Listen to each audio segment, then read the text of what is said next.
아니 어제 네. 뭐 30만 모였다고 했는데 네네.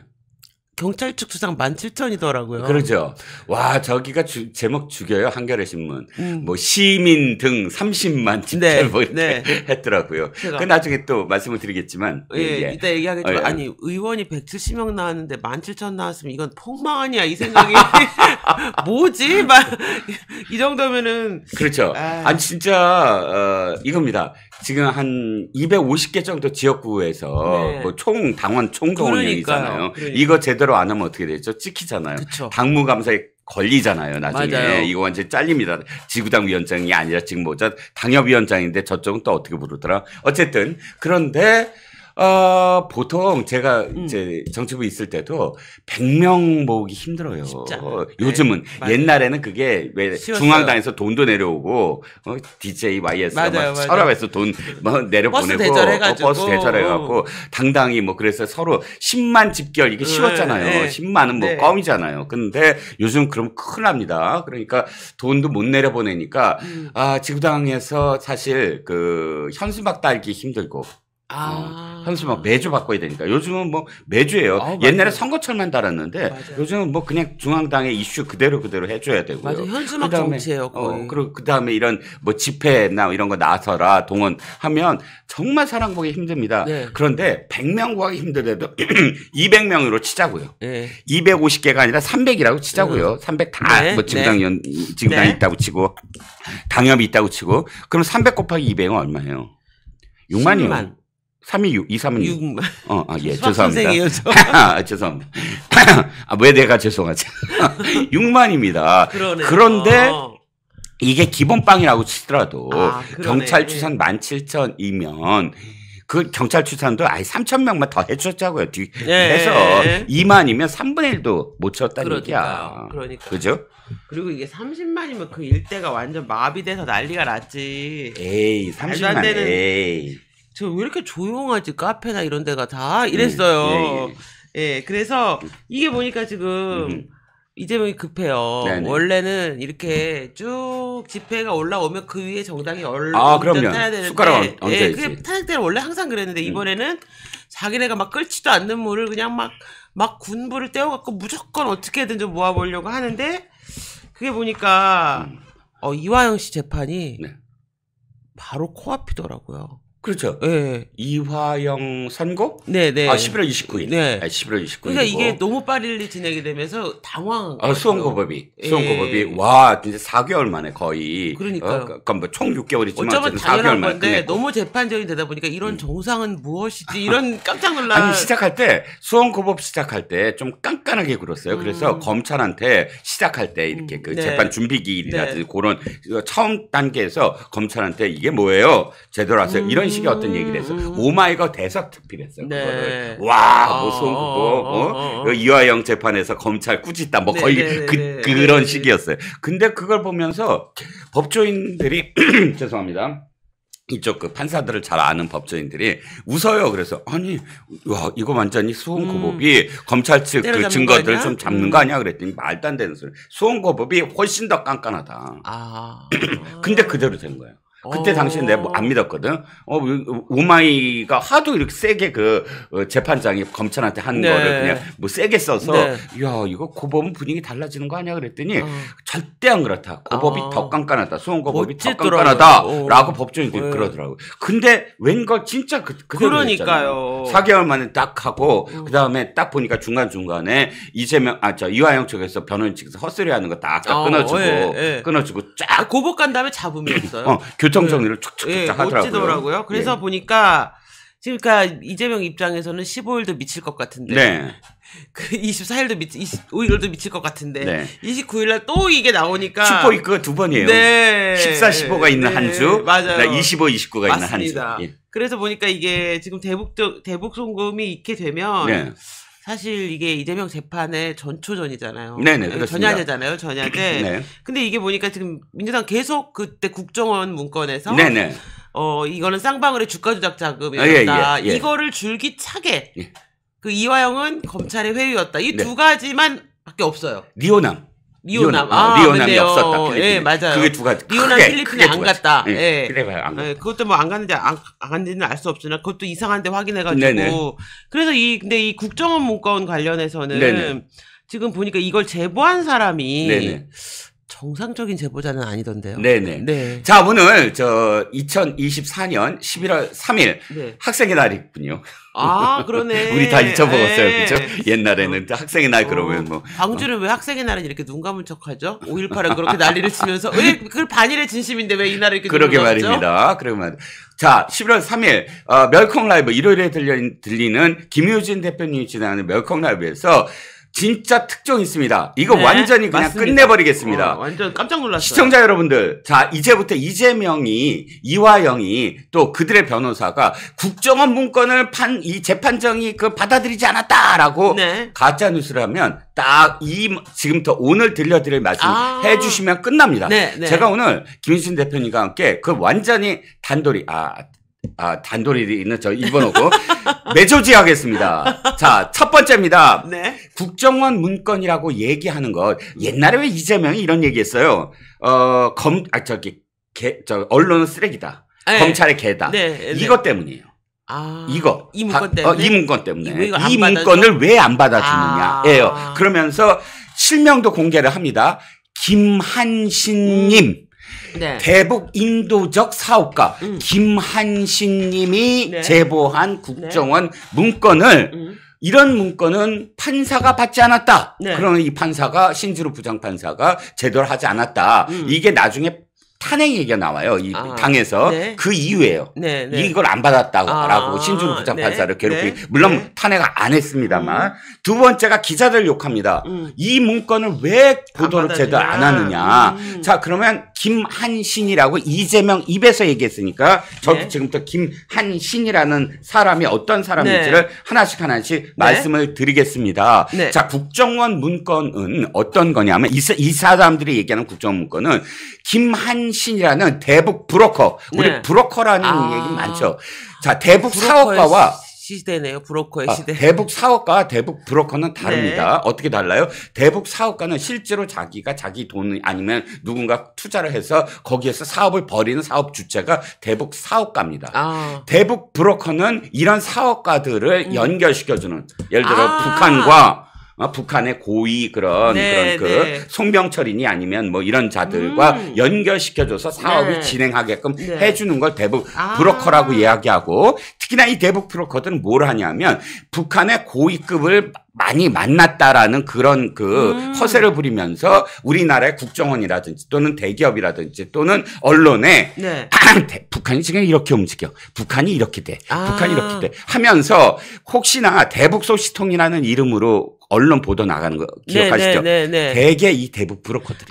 브로커들이구나. 이게 김대중 대통령 시절에 이제 그 남북 정상회담 이후에 문호를 좀 개방했잖아요. 이때 대거 사업을 한답시고 들어가갖고 북한과 인맥을 쌓았고 하면서 뭐 롤렉스 시계 주고 뭐 이런 식으로 해서 인맥을 쌓으면서 이자들이 서로 경쟁을 하면서 내가 더 북한을 더 잘 알아 하면서 북한에 대한 정보들을 막 흐리는 사람들. 이게 대북 브로커입니다. 바로 김한신이 그런 대북 브로커입니다.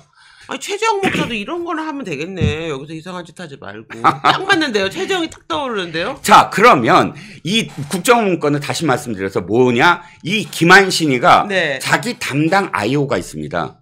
이 정도의 대북 브로커들은 안보수도 마찬가지지만 담당이 있어요. 이 담당 IO한테 이 얘기한 겁니다. 내가 이 리호남을 만났는데 말이야. 리호남이 나한테 이렇게 얘기하는 거야. 이거 주가 조작해갖고 저기 쌍방울 띄워주는 건데 우리 저 얼마씩 받기로 했어.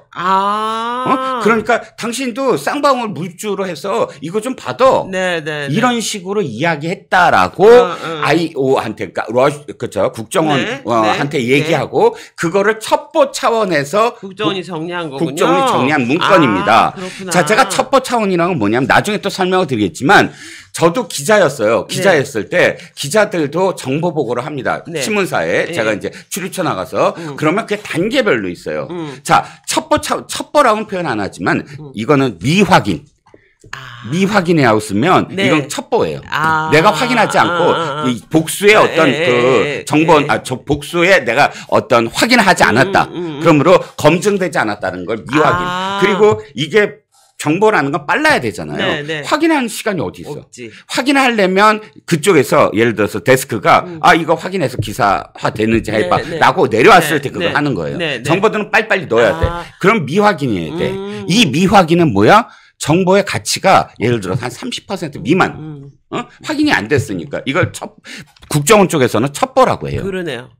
첩보라고. 이게 민주당 좋아하는 제보인 거잖아요. 그렇지, 제보. 소위. 첩보. 네. 첩보 차원의 국정원 문건입니다. 네. 자, 그럼 다시 얘기하죠. 자, 김한신으로 가죠. 그럼 김한신이라는 자가 믿을 수 있는 자냐부터 시작을 합니다. 네. 자, 첫 번째 이재명 대통령 만들기 지지 선언을 한 사람입니다. 네. 그럼 이재명 측의 모든 것을 다 좋게 이야기해 줄 수밖에 없잖아요. 그렇죠, 당연히. 자, 김한신이라는 이름을 제가 지금 이야기하기 시작했으므로 김한신이라는 사람이 저를 고발할지도 몰라서 기본적으로 제가 지금 하는 말은 모든 언론에 전부 다 공개된 것. 네. 만약 공개됐는데도 불구하고 김한신이 지금까지 정정을 요구하지 않았다고 한다면 저는 충분히 이야기할 수 있습니다. 이 사람은 2022년 1월 달에 남북경제협력 경제인들이 모여서 대선 후보 이재명을 대선 후보로 지지합니다라고 선언을 할 때 함께 동참했던 사람입니다. 선언을 했군요. 네. 그 안에 명단이 있다는 겁니다. 그렇죠? 자, 두 번째. 이 사람이 감사원에 감사가 있었습니다. 경기도를 탁탁 털어봤어요. 왜냐하면 제대로 된 게 하나도 없었으므로 뭐 세 가지가 나왔는데 하나는 제가 김인수 대표님하고 아마 얘기했을 거예요. 코나 아이. 그 이름도 유명한. 코나 아이와 관련돼서 진짜 제대로 감사도 하지 않고 경기도가 그냥 밀어주기만 했다. 뭐 여러 증거들이 있습니다. 근데 그거보다 앞서서 제일 먼저 이 남북경제협력연구소라는 게 김한신이 만든 회사입니다. 이것과 G한신이라는 두 가지 경기도와 자기 이름의 김한신의 한신 그래서 G한신이라는 기업 이 두 가지가 이 사람이 하는 기업인데 바로 감사원이 감사를 해서 보조금을 횡령했다.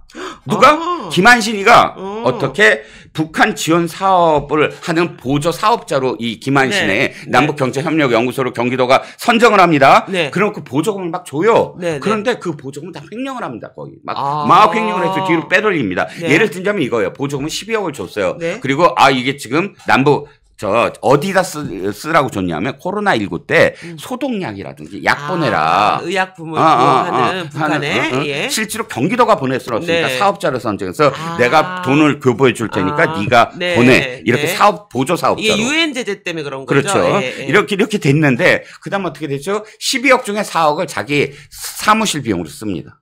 12억을 줬는데 우리 혈세를 경기도민의 호주머니에서 세금 낸 거를 북한에 도와주지도 않고 그중에 4억을 33%를 자기 운영비로 썼다는 거예요. 이 정도면 뭐 모찌가 장난 아닌데요. 그렇죠? 나머지 돈도 나도 해야 되겠다. 이거. 나머지 돈도 어떻게 썼습니까? 아니 값싼 중국산 소독약으로 떼워갖고 그걸 물량만 맞춰가지고 물량 맞추기 차이. 근데 그 중에서도 또 이자는 1억 3천만 원을 거짓으로 증빙서를 내서 또 빼돌립니다. 문제는 경기도예요. 그러네요. 아니 문제는 경기도예요. 그게 원래 자체 감사를 했어야 되잖아요. 초기에. 제대로 사용됐는지. 근데 경기도가 알았어요. 그 돈이 모르는 건 아니야. 모르는 건 아닌데 거기에 대해서 제재도 하지 않고 9차례나 사업 기간을 연장해주고 교부금은 계속 내줘. 알았는데도 불구하고. 횡령하는 걸 알고도 계속.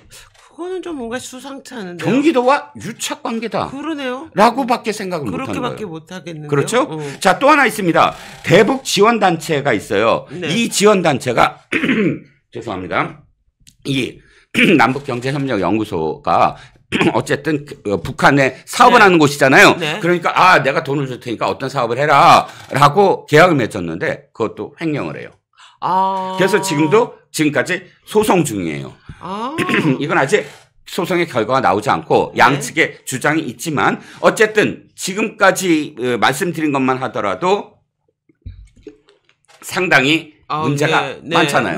가장 중요한 건 이거예요. 이재명 지지자예요. 그러니까요. 이재명 지지 선언한 사람을 이재명이 마치 자기랑 관련 없는 사람인 것처럼 이거 우리 김한신님이 이렇게 국정원에 제보한 것을 뭉개는 언론은 뭐야? 쓰레기고 검찰의 개야. 이렇게 욕을 하는 거고 맞습니다. 판사는 나를 지지해준 이 지지자가 얼마나 내가 이렇게 돈도 주고 한 사람인데 예를 들자면 내가 얼마나 공을 들여서 만들어놓은 이 증거를 조작인데 이런 사람을 네. 이런 사람이 얘기한 걸 채택하지 않는다 말이 되느냐? 그러네요. 라고 주장을 한 겁니다. 이것만 있는 게 아닙니다. 이인영 네. 통일부 장관 문재인 네. 정부 시절에 통일부 장관이잖아요. 네. 이 통일부 장관 시절에 이인영이 코로나19와 관련돼서 북한에 물품을 보내라고 묻지마 8억을 김한신한테 지원해 줍니다. 근데 기록을 보면 이거예요. 대북 사업자들이 많은데 남북경제협력연구소가 대북 사업에 대해서 뚜렷한 어떤 실적도 없을 뿐더러 사실은 이런 대북 사업을 하는 어떤 지원 문건을 보면 네. 어디와 어디를 통해서 어떻게 어떤 것들을 어느 시간까지 넘기겠다라는 구체적으로 나와야 되잖아요. 그렇죠. 그게 특정돼야지 지원을 하지. 확인하기도 어려운 사업이니까. 그럼요. 그러니까 신뢰가 필요하잖아요. 네. 그러니까 이 신뢰도는 뭐야? 이전에 어떤 사업을 통해서 어떤 결과를 맺었다. 그쵸. 대북 사업이. 그쵸. 이게 있어야 되고 가장 중요한 건 어쨌든 현 시점에서 어디에 어떻게 무엇이 간다라는 게 구체적으로 사업의 나와야죠. 어떤 네. 그 기획이 프로젝트가 네. 있어야 거기다 돈을 지원하지. 없었다는 겁니다. 역시 묻지마 선정이었다는 겁니다. 남북경제협력연구소. 이쯤 되면 이거는 그냥 민주당과의 커넥션 자체가 좀 깊은 것 같은데요? 그렇죠. 네. 더군다나 이 자는 2014년도에 네. 중국서 사기 혐의로 징역형을 받은 자입니다. 네. 네. 놀라운 6개월 동안 징역을 분이네. 받았어요. 역시 예. 이게 당시에 뭐 신의주하고 네. 그다음에 뭐 중국하고 연결을 해서 현대건설까지 포함해서 삼각 프로젝트 뭐 네. 고속철을 네. 뭐 추진한다 어쩐다 하고 하다가 계약 사기로 중국 공안에 붙잡혀서 6개월을 징역형을 네. 받았다라는 건데 자 결론적으로 말씀드리면 두 가지를 말씀드리는 거예요. 뭐냐면 이 사람은 대북 사업을 한다는 핑계로 네. 민주당 문재인 정권 때와 그다음에 특별히 또 이재명한테 달라붙어서 네. 상당한 액수의 네. 그런 대북 지원 사업 비를 받아서 횡령했다. 횡령한 예, 부도덕한 혐의가 있다. 부도덕한 사람이다. 그렇죠, 그러네. 실제로 횡령한 것도 있고요. 그렇죠. 왜냐하면 중국에서도 사기 혐의를 이미 체포. 감사원이 감사 결과 그러네요. 드러난 것을 네. 그대로 인용한 네. 거니까 물론 그 중에 하나가 대북 사업자하고의 그 재판 과정에서는 제가 네. 확언하지 않았습니다. 뭐 양측의 어떤 주장이 있으니까 하지만 이런 정말 부도덕한 그런 대북 사업자를 또 더군다나 자기를 지지해준 공식적으로 정치적인 네. 행위를 한 자를 지금 제보를 하게 만들었다라는 저는 생각입니다. 일부러. 왜? 지금부터 이제 또 다른 말씀을 드릴게요. 네. 이 사람들은 안보수 등을 포함해서 북한을 들락거리고 북한의 리호남이나 송명철이나 이런 자들과 늘 가까이 했던 사람들은 서로 경쟁을 해요. 어떤 경쟁? 내가 더 많이 북한을 알고 친하다. 있어. 알고 있어. 이런 것들. 네네. 자, 어떤 의미에서는 지금 제가 가정을 합니다. 이건 정말 일부러 하나의 어떤 탈출구를 만들어 놓은 거다. 이재명 측에서. 안부수가 네. 누구죠? 이화영이 데리고 온 사람이에요. 그렇죠. 예. 응? 안부수 라인이 원래 안부수가 대북 사업자로 지금 보조 사업자 예. 지정이 된 사람이에요. 근데 보니까 안부수 못지않게 이 남북경제협력연구소도 지금 사업자 지정이 네. 돼 있어요. 네. 그러면 일단 안부수를 지정한 건 이화영이 안부수와의 관계 또 이해찬과의 관계로서 안부수를 지정했지만 네. 이게 어디로 갈지 몰라. 내가 안부수를 제대로 알지 못하니까. 알지 못해. 예. 그럼 뭐죠? 보험은 하나 들어놔야 돼. 라인이 네. 하나 필요놔야 돼. 근데 내가 돈을 계속 줘. 네, 그리고 계속 밀어줘. 그러면 얘는 내 말대로 할 거야. 그러네요. 만약에 잘못됐을 때 어떻게 돼?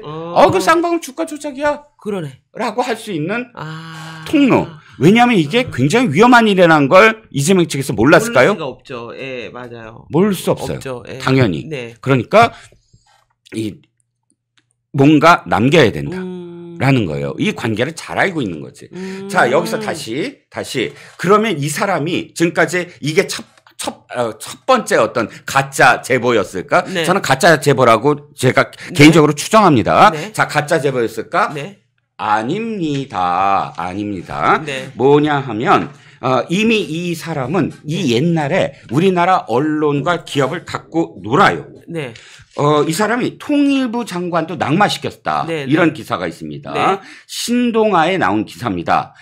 신동아에 당시에 장성택 얘기를 하면서 네, 네, 네.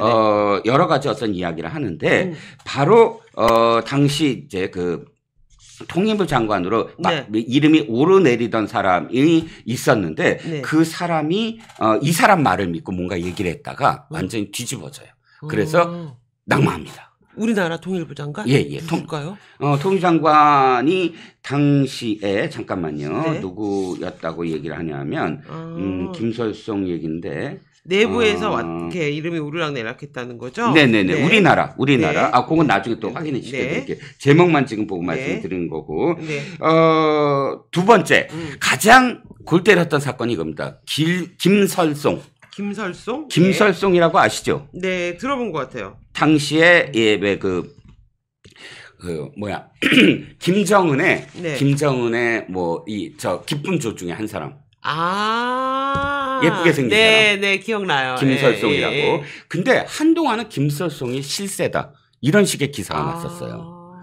이설주는 사실 본부인이긴 하지만 네. 김설송 말을 듣는다라는 식의 어떤 이 네. 찌라시 정보들이 네. 돌았고 네. 실제로 기사도 중앙일보가 그런 기사를 냈었어요. 네. 김설송이 네. 실세다. 네. 자, 이게 바로 제가 여기서 발견한군요. 최대석 이화여대 교수입니다. 네. 박근혜 후보 캠프 시절에 네. 좌장 역할을 했던 최대석 이화여대 교수가 통일부 장관 영순이었는데 네. 김설송 얘기가 나옵니다. 최대석이 박도 모르게 박근혜도 모르게 북한 비밀 접촉 주선 네. 이런 제하의 기사를 중앙일보가 냈는데 네. 바로 이게 지금 이 사람이 벌인 일이에요. 김한신이. 네, 네. 김한신이 벌려갖고 네. 박근혜가 그때 당시에 화를 냅니다. 아니 네가 왜 갑자기 북한과 접촉을 해? 그러네요. 그러면서 통일부 장관 거기서 낙마하는데 이 사람이 뒤에서 꾸민 일이거든요. 네, 네. 그러면서 네. 김설송이 마치 지금 북한의 실세인 것처럼 퍼뜨립니다. 퍼뜨렸는데 그게 다 가짜라는 것이 다 드러나요. 그러네. 그러네. 언젠가부터 이름이 잠깐 나왔다가 사라졌고 확 사라져요. 갑자기 현송월이 떴죠. 네네. 네. 아. 그래서 지금 2014년도 네. 개성 신의주 고속철 추진하다 계약 사기로 중국 공안에 체포된 네. 대북 사업가로 본 남북관계 현 주소라는 이 특집 기사에 네. 이 얘기가 있습니다. 딱 지금 이 얘기는 다 김한신에 관련된 얘기로 다 네. 점철됐는데 이 기자가 당시에 이렇게 얘기를 합니다. 정치권, 대기업, 언론이 북한을 다루는 현 주소가 이렇듯 대북 사업가 한 명에 의해 휘둘린 만큼 허술하다. 맞네요. 대북 사업가 한 네, 명. 바로 네. 김한신에 의해서 엄청나게 네. 휘둘렸던 그런 사건들만 그러네요. 다 모아놨다는 겁니다. 그러네요. 예. 그래서 제가 김한신이라는 사람의 실체를 지금까지 좀 말씀을 드렸고요. 네. 한 가지 더 말씀을 드리면, 자, 국정원 문건, 다시 좀 정리를 합니다. 네. 국정원 문건 6개가 있어요. 대북 사업과 기도해라. 관련해서, 이 쌍방울 송금과 네, 관련해서. 네. 왜 그랬느냐? 네. 문재인 정부의 국정원도 지금 이게 움직이는 걸 다 들여다보고 있었어요. 이 김한신이 움직이는 아니.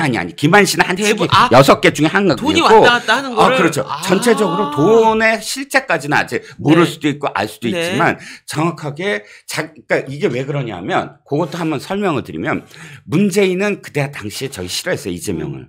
그렇죠, 그래서 안 데리고 갔잖아. 그렇죠. 안 데리고 그렇죠. 갔잖아. 딸을 시켰죠. 그런데 당시에 제가 논문 같은 걸 많이 뒤져봤어요. 그러니까 뭐 딴 일 때문에. 근데 대북 사업이 막혀 있잖아요. 네, 네. 근데 당시 좌파 쪽 학자들과 좌파 쪽 시민단체가 학술 논문 등을 통해서 제목들이 뭔지 아세요? 이럴 때 할 수 있는 건 지자체가 해야 된다.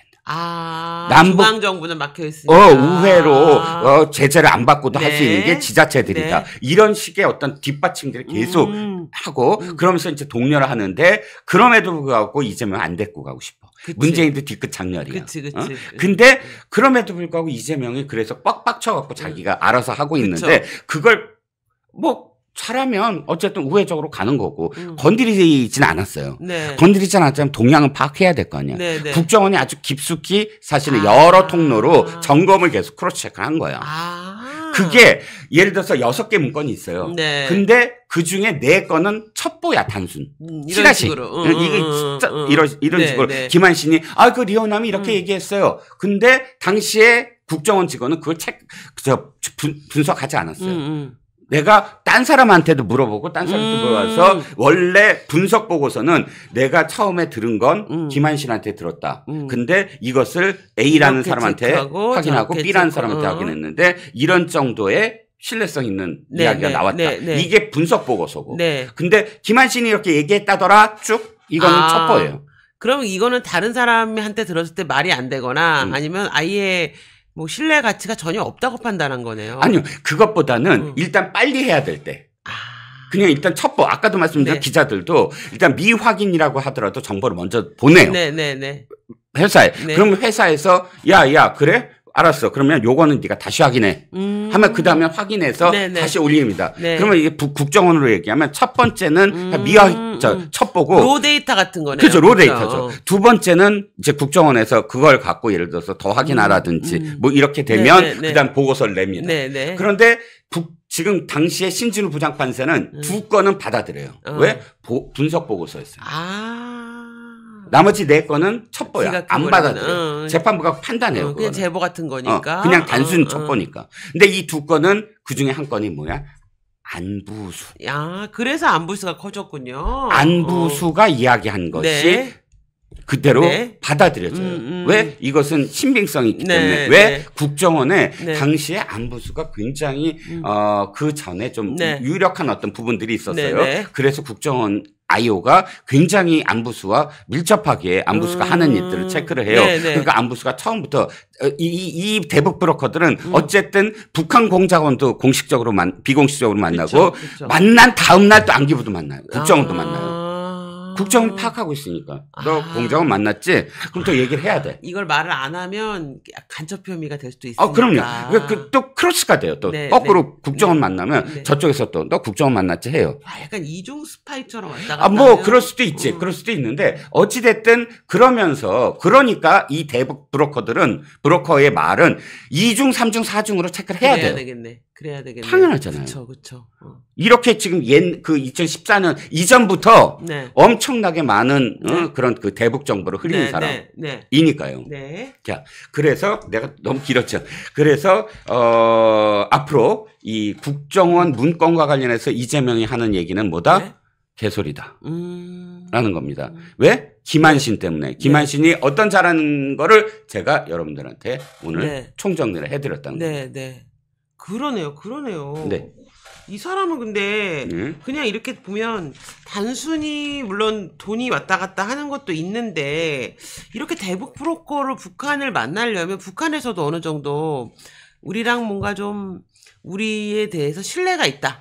약간 친북적이다라고 하는 좀 신뢰가 있어야 이렇게 만나주는 거 아닌가요? 당연하죠. 그리고 북한에다 대고 이런 거지요. 어떤 것 그러니까 내가 대기업에 어떤 걸 끌고 올 수 있어. 대기업에 어떤 사람을 사업비를 할 수 있어. 이렇게 계속 돈을 줄 수 있는 루트를 마련해 주는 게 북한에서 가장 신뢰를 받는 길이에요. 그러니까 일부 어쨌든 그런 것들을 성사시켰었겠지. 이 사람 처음에 이제 유리 사업을 했다가 중국으로 갔다가 북한으로 가서 유리 사업을 하면서 이게 완전 북한 사업이 노다지네 하면서 김대중 정권 시절에 첫 번째 북한 들어간 세대예요.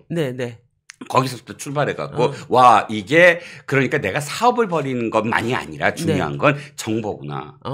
이 정보들을 꾸려 나가서 이걸 활용을 하면 나의 어쨌든 굉장한 크레딧이 되겠구나. 이걸 미리 파악한 사람이에요. 그렇고 더군다나 이 자가 어떤 생각을 이야기하는 사람이냐면 통일뉴스라고 좌파 완전 좀 종북스러운 저기잖아요. 매체잖아요. 거기는 주사파 줬어요. 민족 21 이런 거. 완전. 근데 거기다가 지금 저기래요. 인터뷰를 해요. 그 인터뷰에 이렇게 얘기합니다. 북한과 관련돼서, 왜 비난하느냐, 북한 세습 왜 비난하느냐, 우리나라도 세습했다 하면서 얘를 김대중도 세습하고 김영삼도 세습하고 박정희도 세습했다. 응? 이렇게 얘기를 합니다. 네. 아니 저기 뭐야 보수 언론과 보수 정당은 맨날 북한 망할 것처럼 얘기한다. 우리나라도 봐라 노숙자 있다. 네. 그런 것만 찍어서 북한 얘기하면 어? 그게 북한이 그렇게 해서 망한다고 한다. 우리나라 노숙자 있는데 그걸 네. 똑같은 거 아니냐. 네. 또는 내가 다시 갔더니 평양에 네. 차가 4배나 늘어나고 네. 핸드폰이 벌써 100만 되더라. 북한 잘 산다. 북한 황당? 욕하지 마라. 황당? 이런 이야기를 하는 사람입니다. 근데 그 김한실 씨가 얘기하는 게 네.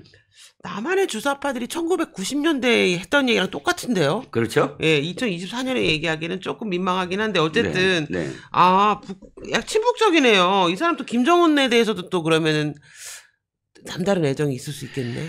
그렇죠. 그런데 이제 딱 요 수준입니다. 제가 더 찾아보려고 뭐 최재형처럼 정말 찬양을 했느냐 그런 건 없어요. 왜냐하면 이 사람이 알잖아요. 대북 브로커. 그쵸. 대북 브로커를 계속 하려면 네. 뭐야? 선은 넘지 말아야 된다. 딱 요 정도. 그러네요. 선을 넘으면 어떻게 돼? 아. 대기업이라든지는 접근을 못해요.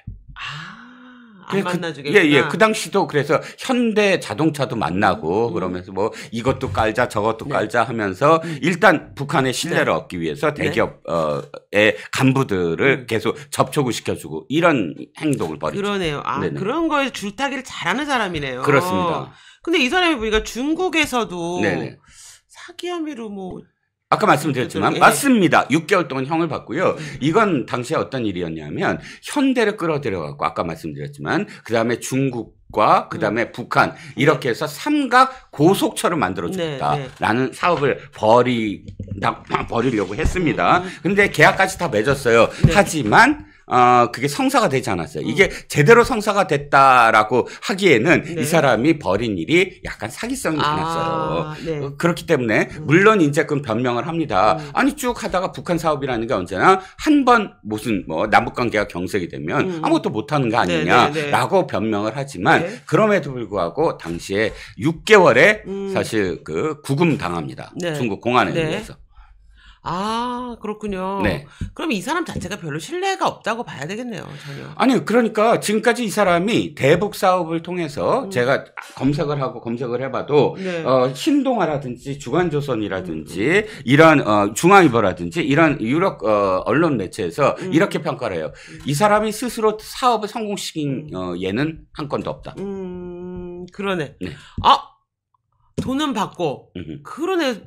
왔다 갔다. 그러니까 브로커니까 직접적으로 사업자와 그러니까 P2P가 안 되니까 자기가 돈을 이렇게 넘겨주고 이렇게 돈을 먼저 받아서 어떤 물건을 해주고 하는 그런 중개 역할이라고 표현을 하지만 그 중에 성사되지 아니한 것들이 더 많아서 이렇게 뭐 송사를 당하거나 감찰을 당하거나 네. 중국 공안에 체포되거나 하는 흔적만 있었다는 겁니다. 네, 그냥 왔다 갔다 뭔가 일은 만드는데 네네. 사실상 성사되는 일은 없고 네. 그거를 핑계인지 다른 것이 있는 건지 어쨌든 8억, 12억 뭐 이런 식으로 네. 국가 자금은 다 중간에서 횡령하고. 많이 해먹고. 예. 근데 이게 이재명 입장에서는 이거네요. 내가 경기도지사 때부터 이렇게 세금 줘가면서 키워온 나의 소중한 정보원인데 네네. 중요한 시기에 국정원 이제 문건으로 좀 어떻게 한 건 해보려고 했는데 이걸 안 받아줘? 그렇지. 겁나 화나겠는데요? 그렇지. 예, 보험 사기 당한 느낌이겠는데? 그렇죠. 쟤는 그래서 이렇게 분노를 하잖아요. 봐요. 이재명이 이렇게 얘기합니다.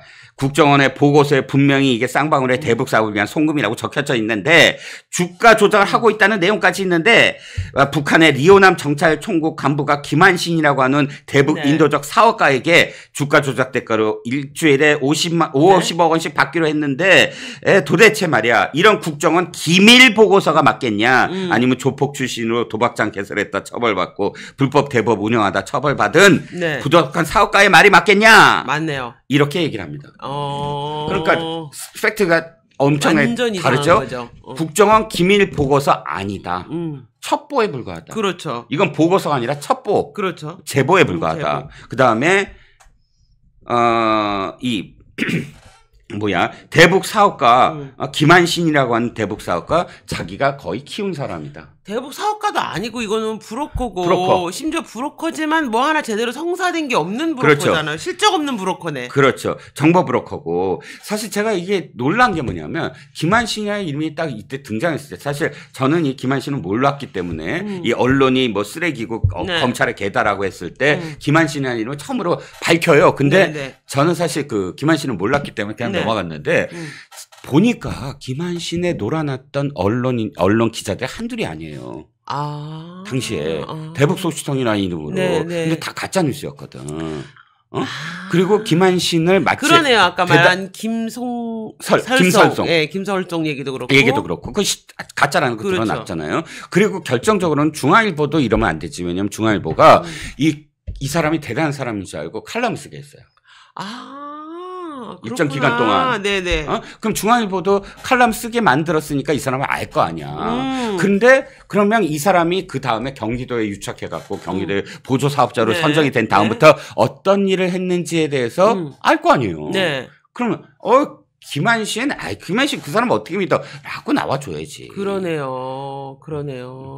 물론 뭐 그때 이제 기사를 쓴 사람들이 데스크급 이상급 2010년도 뭐 그때 언저리부터 막 활동을 했으니까 활동 세게 했으니까 뭐 그렇다고 치더라도 아무튼 제가 지금 한 이틀에 걸쳐서 이렇게 찾아본 자료만으로도 제가 뭐 여러분들은 어떻게 평가하십니까? 대표는 어떻게 평가하세요? 김한신이라는 사람은 믿을 만한 사람이라고 생각하세요? 믿을 수 없을 것 같아요. 전혀. 예. 예. 너무 이재명이 쓰러워요. 그렇죠. 이재명 주변인 쓰러워요. 그렇죠. 예. 예. 아니, 이분이 근데 좀 이렇게 많이 이렇게 공개가 됐을 때 목숨을 꼭 부지하시기를. 네네. 웃으면 안 되는데. 네. 제가 뭐 공개를 했습니다만. 네네. 예. 이분이 이렇게 문제가 됐을 때 어느 날 또 갑자기 또 변사체로 낚시하러 가시다 안 됩니다. 낚시하러 가지 마세요. 낚시하러 가면 큰일 납니다. 네. 낚시하지 마시고 차도 조심하시고. 그렇죠. 약 꼬박꼬박 드세요. 혈압, 약 이런 거 꼬박꼬박 드셔야 됩니다. 맞습니다. 심장 조심하시고. 네네. 예. 꼭. 건강한 모습으로 뵙기를 예. 원하고요. 그러니까 이게 보면은 어떻게 이재명이 기획해서 만든 근데 참 어떤 면에서 보면은 거짓말할 때 보면은 저렇게 사람이 앞뒤 없이 맥락 없고 물색 없이 아무데로 나오는 대로 말을 하나 이런 생각이 들다가도 이런 얘기를 보면은 그래도 큰 사고를 칠 때는 이 사람 굉장히 용의주도하구나 이런 생각이 들어요. 이재명이라는 사람이. 그렇습니다. 아무리 생각해도 이 국정원과 관련돼서 안부수를 믿지 않았던 것 같아요. 안부수. 안부수가 국정원의 IO에게 계속 보고를 하는데 혹시나 이게 진짜 제대로는 보고 사실적으로 보고를 하면 자신들한테 불리할 거 아니에요. 대북 사업과 관련된 어떤 상황을 다 파악하고 있으니까. 그러니까 빠져나갈 수 있는 엑시트, 출구를 하나 마련한 게 아니냐. 그리고 김한신 정도라면 충분히 흔들 수 있다. 예전에 그 라인들, 네트워크가 있으니까. 그런 계산으로 이렇게 니호남 운운하면서 하나의 어떤 장치를 마련한 게 아니냐. 그런데 너무 빤하잖아요, 여러분. 뭐요? 이재명 지지했던 사람이에요. 예를 들어서 이게 판사가 판단을 여러분들이 판사입니다. 그런데 어이구 이 사람이 이런 증거를 갖고 왔어요. 이런 제보를 했어요. 라고 막 질러. 그러니까 자기가 그렇게 얘기해. 근데 알고 봤더니 이 사람이 자기 대통령 후보 지지했던 사람이야. 공식적으로 남북 경제 협력 사업이 어떻게 되느냐에 대해서 완전히 뭐랄까. 저기를 한 거예요. 도박을 한 거잖아요. 그런 사람이 하는 말을 대북 사업가 하는 말을 믿어주세요 하고 얘기한다면 객관적인 증거가 될 수 있겠습니까? 맞아요.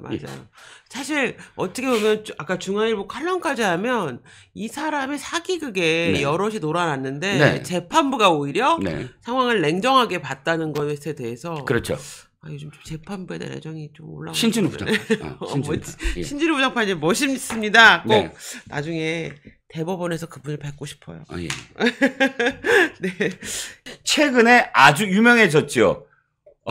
법관 주제에 와, 이 정말 뭐 대단한 그 위세입니다. 법관이 주제예요. 법관이라는 게 어차피 독립돼 있으면 아까 상권 분립이면 사법부도 존중해줘야 되는 거 아니에요? 법관 출신 주제 이렇게 감히 얘기를 했습니다.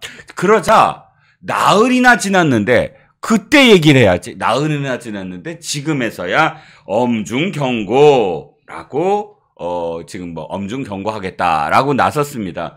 뭐 이렇게 김이 다 빠졌는데 왜 뒤늦게 했을까요? 방통위의 부위원장인 김태규에 대해서 했던 이야기였죠. 네네. 법관 출신인데 법관 출신 주제라는 이런 이 막말을 했어요. 네네. 그걸 이제 나흘 뒤에 이재명이 이 엄중 경고를 합니다. 네네. 뭐 다른 사람들 경우에는 하루 만에 엄중 경고도 했는데 그렇죠. 이 김우영에 대해서는 나흘 뒤에 했어요. 네. 이게 뭘 의미하느냐 하면요. 네. 지금 판사들의 분위기 전국에 3,000명의 판사들이 이재명의 하는 행태를 보고 있습니다. 그렇죠. 김우영 부분에 있어서 이 김태규가 판사 출신이죠. 네. 이 부분에 굉장히 분노를 터뜨린다. 네. 이게 왜 법관 주제에 출신 주제라는 말 하나 때문에 이렇게 분노를 터뜨리느냐 아닙니다. 그렇죠. 이게 쌓이고 쌓였거든요. 누적됐죠. 가장 큰 것이 네. 국회에서 국정감사장에 네. 중범죄자인 그 이화영을 불러다가 아하. 정청래입니다. 네네. 자기가 재판을 여는 식으로 했어요. 네네. 검사가 사건을 조작했다라고 했어요. 네네. 검사가 사건을 조작했다면 그러면 신진호 부장판사의 판결이 잘못됐다는 것 아닙니까? 네네. 다 들여다본 건데요. 그렇죠. 그래서 검찰총장이 정말 화를 냅니다. 네네. 그 굉장히 점잖은 사람이요. 네네. 화를 내면서 이거 만약에 사실이라면 자신은 옷을 벗겠다. 네네. 검찰이 조작을 했다든지 이런 것은 재판정에서 다툴 문제다. 그렇죠. 왜 국회에서 이걸 국정감사장에서 문제를 삼느냐. 네네. 핵심을 찌른 거거든요. 그렇습니다. 그 이후에요. 네네. 지금 민주당에서 이재명은 무죄다 토론회를 2번 열었고요. 그렇죠. 이재명은 무죄다 현역 의원들 릴레이를 하고 있어요. 네네. 100만 챌린지. 명, 예, 100만 명 서명 운동을 또 하고 있어요. 네네. 이걸 판사들이 도대체 어떻게 쳐다볼까? 그렇죠. 그 부분에 이재명이 음흠. 사실은 뭐 쫄았다라고 해야 됩니까? 네네. 이거 아니구나. 네. 지금 이재명이 벌려놓은 국회에서 난장판이 이재명도 수습하기 힘들 정도로 가고 있는 겁니다. 네, 그렇습니다. 굉장히 안 좋은 영향을 미치게 될 겁니다. 그렇지요. 저는 탄원서라는 게 참 희한한 탄원서도 있구나 싶습니다. 첫 번째, 진짜 희한한 탄원서 1. 이화영의 부인, 백정화. 이화영의 부인이 탄원서를 작성을 해서 냅니다. 원래 탄원서는 어디에 보냅니까? 판사한테 보내는 겁니다. 그러잖아요. 아유, 우리 남편이 이렇게 사실 착한 사람이고 정말 훌륭한 사람인데 이재명이라는 시장을 이재명 지사를 잘못 만나서 이재명 때문에 그렇다. 이렇게 하면 탄원서가 돼요. 예. 예를 들자면 예. 아니, 형량을 좀 줄여주세요. 정말 좋은 일 많이 했어요. 이것도 탄원서가 됩니다. 근데 백정화가 어디다 탄원서를 냅니까? 민주당에 내요. 민주당이 사법부야? 민주당에 탄원서를 내니까 맞아. 법사위원장 정청래 같은 인간이 지금 마치 자기가 판사처럼 판사 놀이를 하고 있잖아요. 네. 그렇잖아요. 그러니까 첫 번째 이상한 탄원서입니다. 두 번째 이상한 탄원서가 지금 하고 있는 이재명 개딸들이 하고 있는 탄원서예요. 무죄를 주장하는 탄원서. 아니, 탄원서가 무죄를 주장하면 탄원서라는 게 가능합니까? 그러니까 선고를 내리고 있는데 탄원서가 막 와서 보니까 무죄래. 기분 나쁘지 않아요? 그 판단은 내가 하는 거지. 그리고 탄원서라는 거 아까도 말씀드렸지만, 아이고, 우리 지금 이 피고인이 너무너무 훌륭한 일을 많이 한 분이에요. 자원봉사도 많이 하고, 기부도 많이 하고. 그게 탄원의 기본이거든요. 기본이잖아요. 자기가 인정을 할 건 하고, 하고. 그다음 이런 사유가 있으니까 선처해달라라는 선처. 거거든요. 맞습니다. 지금 민주당이 하는 토론회와 이 탄원서를 보면 내용을 보면요. 네. 팩트를 왜곡해요. 예, 예. 그러니까 이런 겁니다. 이재명이 2가지 거짓말을 했느냐, 위정교사를 했느냐, 그 녹취록이 있지 않습니까? 네네. 이 녹취록은 인정을 하고요. 네네. 법적인 적용에서 좀 선처를 해달라. 이건 토론회도 할 수 있고 주장할 수 있어요. 네네.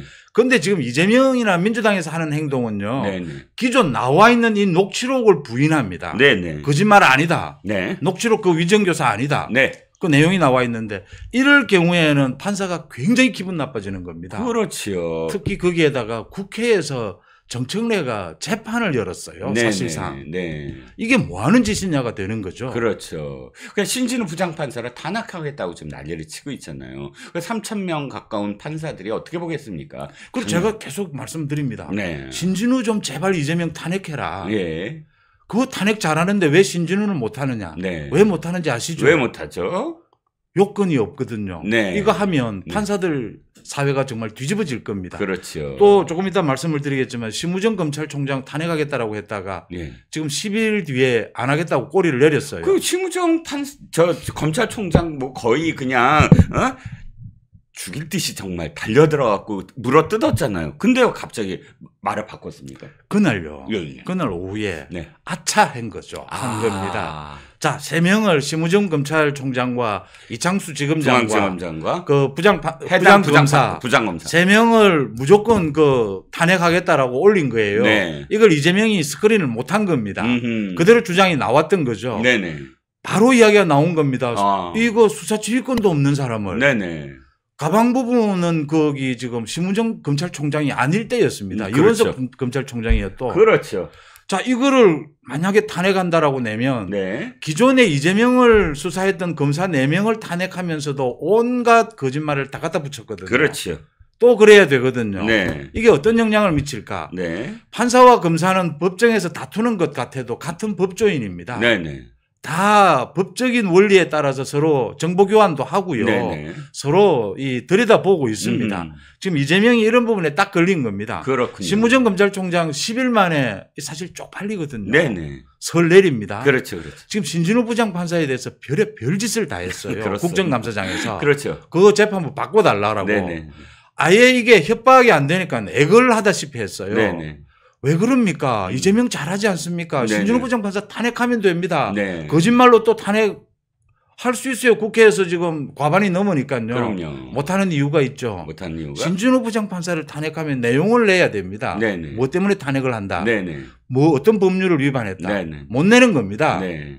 그러니까 계속 이런 난장판을 벌리는데 이게 대한민국 그 사법부에 굉장히 안 좋은 영향을 미칠 것이다. 아니, 이재명은 그러니까 예. 이판사파입니다 지금. 이유가 있죠. 왜 이유가 없습니까? 감히 이재명 대표 이재명을 지금 판결을 내리려고 해? 이게 문제 아닙니까? 이화영이 7번의 진술 번복을 한 걸 이화영을 어떻게 잘 구슬러 가지고 네. 지금 그 검찰이 사건을 조작했다. 짜장면 얻어먹고 사건을 조작했다라는 네네. 걸로 만들어 놨는데 네. 신진호 부장판사가 그건 믿을 수 없다라고 했어요. 네네. 판결에서. 네네. 그 신뢰가 가지 않는다라고 했어요. 네. 사업을 하고 있는 김성태의 말이 네. 이 신뢰가 가는 부분이 있다라고 했어요. 네. 그리고 9년 6개월의 징역형을 때립니다. 네네. 이재명으로서는 미치고 환장하는 거죠. 그렇죠, 그렇죠, 지금 이 그렇죠. 신진우 때문에. 그렇죠. 내일 재판이 또 열립니다. 2심 재판. 그 이화영의 지금 대북송금 항소심 수원 재판이 고법. 열립니다. 예. 그 결심 공판이에요. 네. 11월 다음 달 말이나 이것도 나옵니다. 그렇죠. 선거가 이제 실시가 되겠죠. 내일 구형이 떨어지고. 그렇습니다. 이재명이 지금 거의 아까 말씀하신 이판사판이자 뭐랄까요. 이랬다가 저랬다가 우왕좌왕입니다. 진짜, 멘탈이 붕괴된 것 같은데 그 증거 중에 하나가 또 한동훈 대표 만나자라고 애원하는 겁니다. 전 좀 애원 같아요. 왜냐하면 아이고 보자고 말만 하는데 당대표 회담 감감무소식이야. 사실 이렇게 표현하는 게 아니라 훨씬 더 세게 말해야 되는 거 아닌가요? 그런데 계속 아이고 회담하자라고 추파를 좀 던집니다. 뭐 때문에 이럴까요? 이재명이 한동훈에게 된통 당한 거예요, 이거. 한동훈도 여야 당대표가 전쟁 중이라도 사실은 만나야죠. 네. 주고받을 건 있죠. 그렇죠. 국회에서 해결해야 될 부분들이 굉장히 많이 있습니다. 많이 있습니다. 주고받아야 되는 건 맞는데요. 네.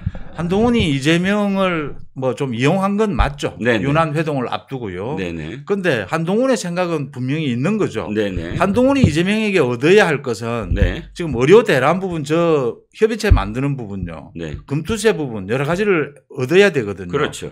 근데 이재명이 이 부분에 대해서 왔다 갔다 해요. 네. 여야 의정 협의체 부분 자기가 먼저 하자라고 하고 적극 협조한다 해놓고 지금 또 발을 빼요. 예. 왜냐하면 이재명은 의료 대란이 일어나기를 바라고 있는 거예요. 아, 그렇습니다. 그 부분을 오늘 한동훈 대표가 100일 기자회견에서도 꼭 짚었죠. 그렇죠. 입장이 뭐냐라고 물은 겁니다. 금투세 마찬가지입니다. 이재명은 네. 금투세 이 유예든 폐지든 하는 것처럼 이야기하다가 지금 또 덮었어요. 예. 입장이 뭐냐라는 겁니다. 만나자는 날짜는 정해지지 않았는데 네. 이재명으로서는 소위 뭐 이관계 정도를 생각했겠죠. 음흠. 했는데 그렇죠. 지금 사실은 답답한 건 이재명이에요. 그렇습니다. 왜냐하면 이재명은 음흠. 말씀드린 대로 이렇게 판사들에 대해서 협박하는 부분이 안 통하거든요. 그렇죠. 이재명이 지금 가장 바라는 것은 네. 윤 대통령과 한번 만나는 것일 겁니다. 그렇죠. 이 굉장히 자기 이 위상을 보여줄 수 있는 대목이거든요. 네. 근데 윤 대통령 만나줄 생각도 안 해요, 이제. 음흠. 4월에 한번 만나봤는데 이건 뭐 답이 안 나오는 사람이에요. 아, 그리고 엄청나게 역작용만 있었잖아요. 그렇죠. 맞죠. 온갖 그냥 가짜 뉴스나 뭐랄까 소문만 뭐 무성하게 만들어놨죠. 저는 대통령과 야당 대표가 만나서요. 네네. 그 공개된 장소에서 네. 16, 7분을 자기 혼자 떠드는 야당 대표는 처음 봤어요. 그렇죠. 그걸 기자회견을 해, 기자회견. 윤 대통령이 그걸 그냥 뭐 떠들도록 둬요. 그냥 해라. 예. 그다음 맞습니다. 한동훈 대표도 그렇게 어떻게 자기가 좀 이용해 먹을 수 있을까 생각했는데 한동훈 대표가 안 말려들거든요. 네네네. 그러니까 맞아요. 지금 맞아요. 뭐 또 오늘 계속 뭐 이거 이 스토킹 비슷하게 이렇게 예, 하고 예. 있는데 네네. 한동훈 대표가 바로 쏘아붙였지 않습니까? 네네, 오늘. 그렇죠. 그 북한의 러시아 그 참전 부분에 예, 예. 대해서도 입장을 밝혀라. 그렇죠. 가장 최악의 이재명의 왔다 갔다 하는 것 중에 하나가 그거예요. 여야 의정협의체에 마치 거기서 참여할 것처럼 하고 뭐 참여했다가 실제로 의사회랑 몇 개 단체 직능단체가 들어오니까 갑작스럽게 또 안 한대. 그리고 자기는 또 박민 박단 전공의 대표 전공의 단체 대표 또 만나. 그러더니 여야정 협의체를 해야 된대. 그러면 들어오면 돼요. 함께 그러니까 이 문제야말로 그 여야정 협의체에 들어와 갖고 함께 의사들을 설득하면 돼요. 그런데 여야정 협의체를 하는 것처럼 하다가 실제로는 안 들어가면서 지가 빛을 발하려고 하는 이런 이중적인 모습을 오늘 지적을 한 거죠. 멘붕 상태예요. 네. 이재명은 지금 사법 리스크밖에 생각이 없기 때문에 네. 국민들이 보기에 이렇게 비상식적인 행동들을 계속하고 있고 네. 민주당에서 사실은 이재명에게 아부하기 위해서 저렇게 경쟁하듯이 네. 지난 국감을 보셨으면 국감장이 정청래와 최순희 과방위 위원장 때문에 네. 이게 무슨 난장판이 되지 않았습니까? 네. 그 부분이 이재명으로서는 저게 이익이 되지 않는다라는 거예요. 그렇죠. 근데 다 통제는 안 되는 겁니다. 네. 지금 이재명 입장에서는. 맞습니다. 그런 상황이 와 있습니다. 그렇죠. 이재명이라는 사람이 얼마나 퍼퓰리스트인지 무엇이든 간에 자기가 또는 민주당이 주장해놓고 그걸 다 또 눈치 보면서 안 해요. 대표적인 게 지난번 대선 때 대선 경쟁을 하면서 기본소득. 와, 기본소득 갖고 정말 얼마나 울고 먹었어요. 근데 실제로 투표에 들어가기 직전이 되자 기본소득 뭐 나중에 하면 되지. 이렇게 툭 던져버려요.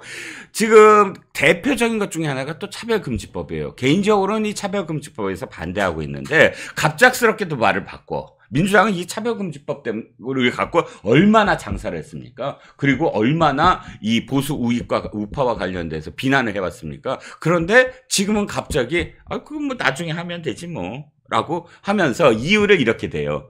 그걸 철회한 이유를 이게 발의한 사람이 지금 국민의힘에 가버렸다. 대표 발의자가 이상민 의원이었거든요. 이게 또 말이 안 되는 게 물론 이상민 의원이 발의한 법이 있긴 있지만 그 이외에 엄청나게 많은 지금 현역으로 다시 뽑힌 그 민주당 의원들이 차별금지법과 관련해서 목소리를 높였었거든요. 딱 이 사람이 하는 행동과 그 주장은 이 사람이 말을 바꿀 때까지만 유효하다. 이게 딱 드러난 거죠.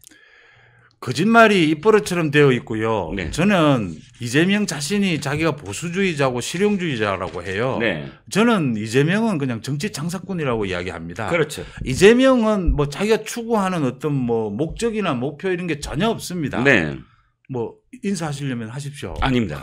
베로니카님 감사합니다. 네, 미리 적어놓고 말씀을 끊으면 안 되니까. 예. 또 방송을 아세요? 그래요? 격려해 주시는 거 가장 중요한 부분이에요. 베로니카님 감사합니다. 그러니까 이재명은 모든 걸 자기 그 계산으로 또 그 거짓말로 무마하면서 넘어갈 수 있을 것이다. 네. 가장 지금 이 한탄을 할 수밖에 없는 게 네. 이재명은 이제 거짓말을 해도요. 네. 국민들이 뭐 별로 놀라지도 않아요. 네. 원래 거짓말 하는 사람이니까. 네. 이재명이 노린 건 적은 것 같아요. 어떤 거요? 원래 거짓말 하는 사람이니까. 아. 내가 뭐 존경한다니까 진짜 존경하는 줄 아느냐. 뭐 이렇게 되는 거죠. 네네. 이재명은 각종 비리도 이재명이니까 뭐 더 이상 비리를 저질러도 이제 놀라지도 않아요. 국민들이. 그렇죠. 나 원래 미천하니까 뭐 이렇게 뭐 그런 식이 되어가는 예. 거의 이제 이건 뭐 양아치 수준 아닙니까? 그렇죠, 이 정도 그렇죠. 되면 그렇죠. 우리 이거 여의도에서는 우리 구독자분들도 많이 아시지만 정치 양아치라고 부릅니다. 그렇죠. 그런데 저는 이제 이 책사라고 불리는 분들, 뭐 킹메이커라고 불리는 분들, 이분들한테 영혼이 없다는 건 삼국지에도 나와요. 뭐 봉추, 와룡, 뭐 이렇게 불리는 사람들 여기서 불리면 저기로 갈까, 저기서 부르면 여기로 갈까 이런 생각을 하는 건 맞아요.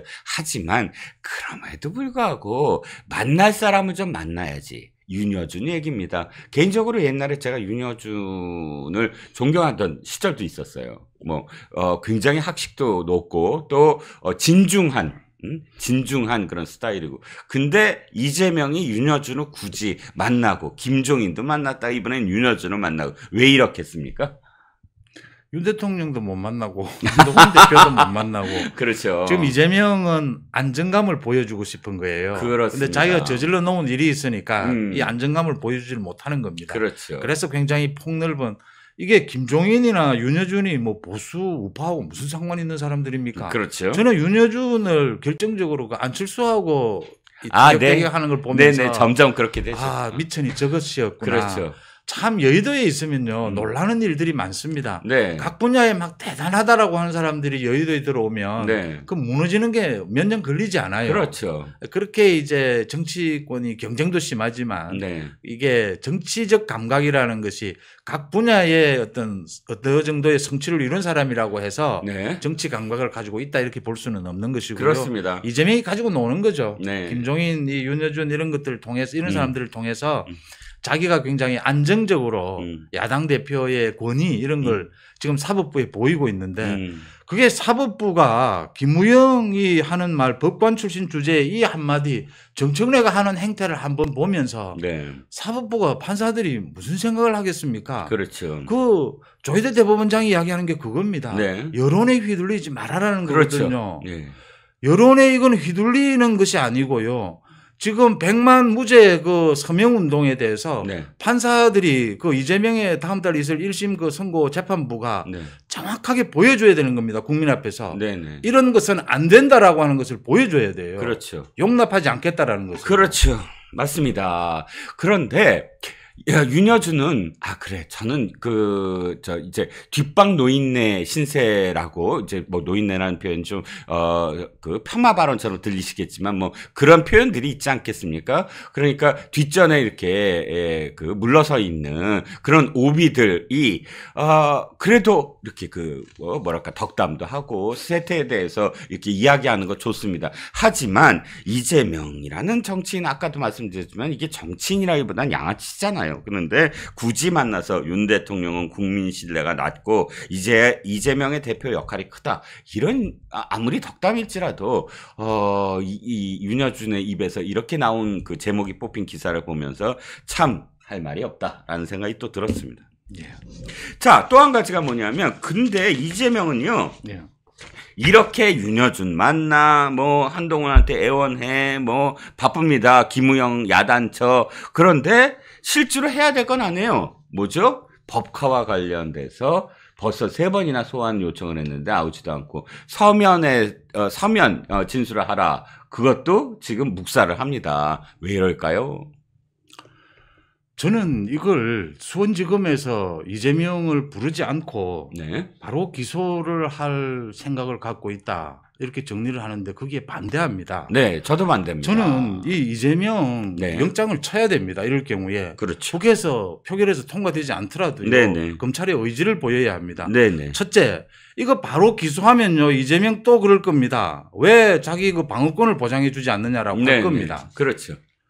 3개월을 지금 소환에 응하지 않고 서면 질의에도 응하지 않았어요. 깔아뭉개는 겁니다. 그렇죠. 이거 무슨 이야기냐면요. 네. 뭐 2천만 원, 3천만 원 법인카드 쓴 것은 자기는 죄로 보지 않는다 이 이야기예요. 네네. 검찰이 억지 기소한다라는 겁니다. 네. 그런데 이재명의 많은 이 범죄 비리 혐의 가운데요. 네. 가장 파렴치한 것을 꼽으라면 저는 이 법인카드를 꼽습니다. 그럼요. 진짜 파렴치 자범이지. 이거 일반적인 CEO나 일반적인 자치단체장은요. 네네. 그 밑에 부하 직원들에게 쪽팔려서 이런 짓 안 합니다. 그렇죠. 이 처음에 이런 짓을 했어요. 네네. 자치단체 자치제가 시행되고 난 다음에 네네. 창피 다 당한 겁니다. 그렇죠. 거의 없어졌어요. 그렇죠. 근데 이재명이 이런 짓을 한 겁니다. 네. 죄가 크지는 않습니다. 중범죄는 아닙니다. 네네. 근데 굉장히 파렴치범이라고 하는 것이고요. 그러니까 중범죄가 아니라 죄질이 나쁘다. 그렇죠. 죄질이 나쁘다죠. 이걸 깔아뭉개는데 지금 이 부분과 관련해서 엮여져 있는 것이 이것만 있는 게 아니고 이 네. 법인카드를 사용한 게 김혜경의 선거법 위반 재판입니다. 네네. 거기에서 김혜경과 그 소위 배소연이 이제 법정에서 인정을 한 거예요. 네네. 둘이가. 네. 이제 이 증거 앞에서 꼼짝을 못 하는 것이다. 네. 김혜경이 이 법인카드에 대해서는 이 검찰의 소환에 응해서 진술 거부를 했어요. 네. 이 무슨 의미냐면요. 네네. 이재명에게 물어봐라 이 소리입니다. 네네. 법인카드가 사용이 되고 법인카드가 어떻게 결제가 된다라는 걸 아는 사람은 이재명입니다. 네네. 배소연도 좀 알겠죠. 그렇죠. 이재명 때문에 이 법인카드를 쓴 겁니다. 3개, 4개 네네. 배소연 법인카드니. 네. 근데 이재명이 이렇게 답을 하지 않고 검찰의 소환에 전혀 응하지 않으면 네. 검찰은 여기에서 절차를 밟아줘야 합니다. 그렇죠. 예. 강제 맞습니다. 구인을 해야 되는 거예요. 그렇죠. 이건. 그래서 국회에 막히면 또 막히는 대로 네. 수원지검에서 지금 나오고 있는 이야기가 사실이 아니기를 바랍니다. 국회에 보내봤자 뭐 통과가 안 될 거니까 이 부분 뭐 큰 건도 아니니까 지금 현재 그 되어 있는 것이 이게 배임 정도로 혐의로 되어 있어요. 네네. 그러니까 그냥 기소를 하는 것이 어떻느냐라고 생각하는데 그렇게 하는 것은 맞지 않다 저는 이렇게 봅니다. 수원지검이 지금 너무나 축소하고 있다라고 생각이 듭니다. 이건 국고손실죄예요. 그럼요. 제가 보기에 네. 국고손실죄는 굉장히 중한 범죄입니다. 지금 보시면 알겠지만 뭐 3천만 원 좋습니다. 거기서부터 출발하시자고요. 뭐 소고기 값이랑 샌드위치랑 그것만이 아니잖아요. 솔직히 말씀드리면 이 자백을 했어요. 누가? 김혜경이. 뭐라고 자백했느냐? 최후 진술에서 이렇게 얘기했습니다. 아, 제가 뭐 판사님이 생각하시더라도 좀 이 사안이 이상하게 들리실 것 같아요. 자, 이거를 잘 현명하게 판단해 주시면 보좌하는 사람들한테도 잘하겠습니다. 이렇게 표현해요. 아니 김혜경 입에서 보좌하는 사람이라고 표현을 합니다. 이게 무슨 뜻? 절대 도지사의 부인은 보좌하는 사람이 있어서는 안 돼요. 그렇잖아요. 법적으로. 그런데 지금 조명현이나 혹은 배소연을 보좌하는 사람이라고 생각하고 부렸다는 거를 자백한 겁니다. 무슨 뜻이에요? 국고손실이에요. 그들은 하지 않아야 될 일을 한 거예요. 그러니까 그들의 월급은 사실은 손실이 된 거예요. 왜 도지사 부인 수발을 들어요? 심각한 문제입니다. 그렇죠. 자치제가 시행되고 난 다음에 이런 자치단체장들이 많았어요. 예. 그래서 한 10년 가까이 92년도에 자치제가 시행이 됐거든요. 네. 이거 10년 가까이 논란을 빚다가 정리가 됐어요. 네. 근데 아직도 이거 이재명처럼 이런 짓을 저지른 사람이 생긴 거예요. 네네. 이거 지금 부인 그 배우자의 경우에 네. 그 말씀하신 대로 관사도 사용하는 논란도 많았거든요. 네. 이게 철저하게 엄격하게 구별이 되어야 합니다. 네. 이게 애매해요. 제가 네. 예를 하나 들어드리겠습니다. 네. 자, 경기도지사가 있는데 경기도에 공적인 행사가 있습니다. 네. 그러면 도지사 부부가 거기 참석을 하지 않습니까? 네. 도지사 그 부부가 그 참석을 할 때 관용차가 제공이 됩니다. 네. 자, 경기도의 공무원들이 수행을 해줘요. 네. 이 부인까지 배우자까지요. 네. 그 공적인 행사에 한했습니다. 네. 그걸 벗어나게 되면 이게 불법이 되는 거예요. 음. 이게 이제 정리가 됐습니다. 20년 동안. 네. 이 정리를 못한 사람이 유일하게 이재명인 겁니다. 그렇죠. 이거 수원지검에서 엄격하게 다뤄야 합니다. 왜냐하면요. 엄격하게, 예. 엄격하게 하지 않으면 또 네. 이런 일이 발생을 합니다. 그렇습니다. 그러니까 제가 분노하는 건 이거예요. 조명현 씨를 배소연이 어떻게 이야기하냐면 조명현 씨가 그러니까 집 앞, 도지사의 집 앞에 물건을 배달하는데 김혜경과 마주친 거예요. 그러니까 나중에 마주쳤어? 마주치면 안 되는데 하면서 아이고 내가 어떻게 말을 해야 되니? 뭐 하면서 야단을 쳐요. 그러니까 조명현은 그림자여야 되고 절대 물건을 갖다 놓는 것도 김혜경한테 보이면 안 되는 거예요. 왜? 수직적인 상하 관계니까. 노비니까. 이게 드러나는 겁니다. 그래서 김혜경, 재판부가 이렇게 판단을 하는 겁니다. 김혜경과 배소연의 관계는 수직적인 상하 관계였다. 배소연의 재판에서 재판부가 판시를 합니다. 배소연이 그렇게 깜짝 놀라서 조명현에게 그렇게 이야기하는 것은 네. 이 김혜경과 배소연의 관계는 저는 이 경제 공동체라고 보죠. 네. 조명현은 아닌 겁니다. 네. 자, 경제 공동체 관계에서 이거 사람이 계속 연결이 되는 걸 가장 싫어하거든요. 그렇죠. 이재명과 김혜경 부부의 비밀을 네. 이 배소연까지만 알고 있어야 되는 겁니다. 네. 네. 결국은 조명현이 알게 되면서 나중에 이제 이 사실을 전부 이거 공익 제보를 예, 하게 되지 공익 제보를 않습니까? 하죠.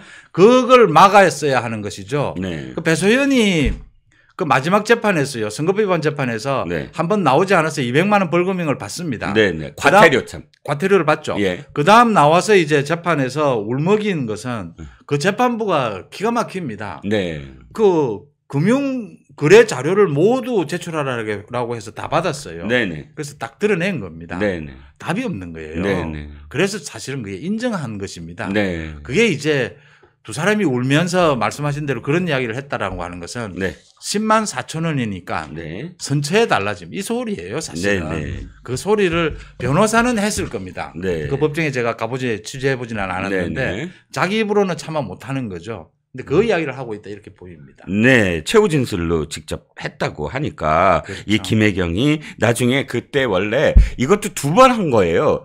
이 결심 공판이 두 번 했잖아. 지난번에 결심 공판 했어요. 최후 진술도 했어요. 선고 300만 원 했는데 선고 바로 전날에 판사가 내가 변론을 재개하겠습니다. 더 알아봐야 됩니다. 해갖고 결심 공판을 두 번 한 거예요. 그럼 원식 부인이 딱 걸려가지고 위증죄가 이제 참. 아마 될 것 같습니다. 전무후무한 일이죠.